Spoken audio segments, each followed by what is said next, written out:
How did it work when you got to the Ds? Like just in terms of like young guy, Shepparton, grew up, drafted, walk in first day. What was that like?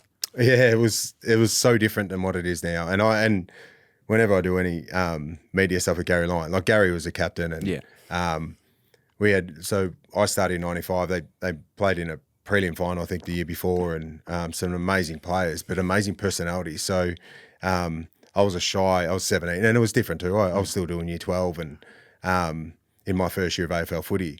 So I was sneaking out of school to get down to training, and we were training at 5 o'clock rather than full time. So my second year we went into full time, but I don't think I spoke for 3 years.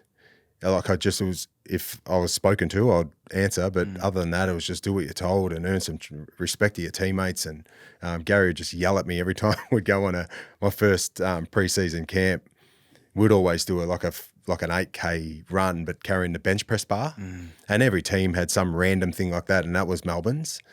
So we'd always do this bar run, and it was always part of this team's comp, and I was in his team. And he tells people this all the time, but it's burnt in my brain because I wasn't a great runner. And I started, and we wanted to win. So you start along the beach at Anglesea or whatever, and then you go through the bush, and we've got this 8K run, and about a K in, I couldn't hold it. Anytime I got it, our group started to just drop back. So he was adamant that we needed to win. So you just run out in front and almost be like our tour guide, and we'll carry it. But if we catch you, I'm going to kill you. And so I just ran in fear for 8Ks. It was probably the best I've ever run. I probably needed him standing behind me in every 2K. But it was different. Like I said, it was, and I do like that the kids walk in these days and they've got a voice, and we want them to have a voice. But there's still that element. It's just like earn the trust and the respect of your teammates first. You don't need to be the loudest guy in a meeting. Just absorb things rather than feeling like you have to speak up every time. So I do like that element around respect and earn the trust before you feel like you have to.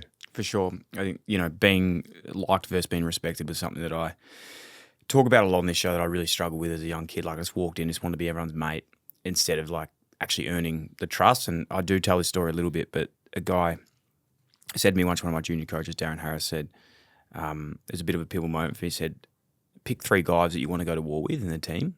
And the exercise sort of brought out the fact that the 3 guys that I picked weren't necessarily my friends. They were the guys that I could trust, on the field. That maybe I didn't have great relationships with, but I respected them. Yeah.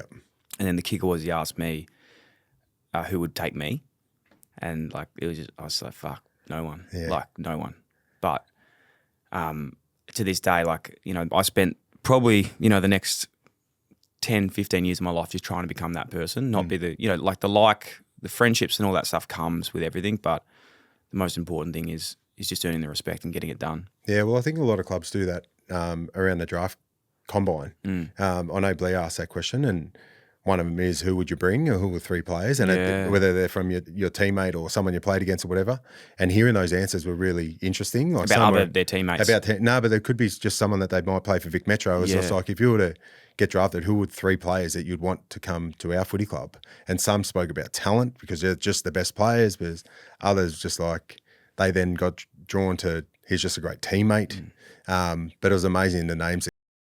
Like certain names, like Sid Draper's name just kept popping up. It's like, this kid must be a star. Not only a great player, but he's obviously had impact. Person. He's from South Australia, but guys from Victoria are talking about him and would love him to be at our footy club. So, and then you watch him now, and you can see why. But it's a really important question because, like I said, some were just drawn to, this guy's the best, bring him along. He's just a great talent, but you wouldn't know if he's a good person or not.